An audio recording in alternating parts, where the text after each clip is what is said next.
Jeppe og Nick er bedste venner, og de næste, der skal på scenen.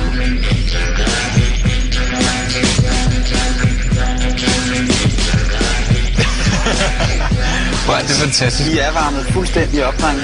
Der er 3 dommer dernede. Værsgo. Så skal I helst.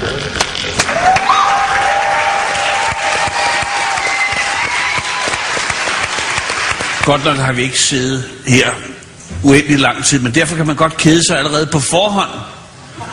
Og jeg vil sige, at på baggrund af hvad jeg ser foran mig her, der keder jeg mig allerede frygteligt. I har stået derhjemme og tænkt, lad mig tage en rød hat på. Og hvis du tager en rød hat på, så tager jeg en høj sort hat på. Men jeg glæder mig allerede til voteringen. Lad mig sige det på den måde. Kom i gang, drengen, og spil ikke min tid mere. Sådan.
Goddag, gåsehud. Er du sindssyg, hvor var det fedt.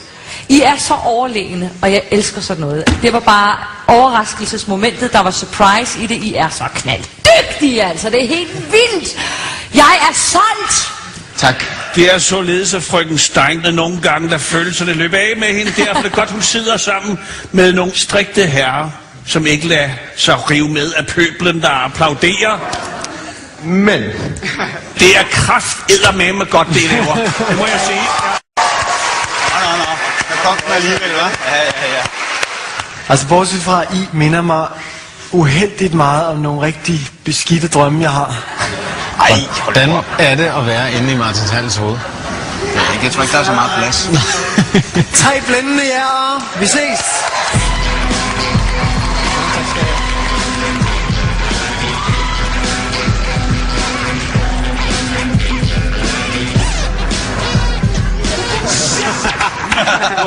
Super fedt. Tillykke. Hvordan gjorde de det? Det ved jeg ikke. Men de kan noget, de der knægte. Ja, de har det, vi kalder talent. Ja. Især Julie Steinke var vild med robotdrengene. Lad os kigge lidt nærmere på den anden dommer i panelet.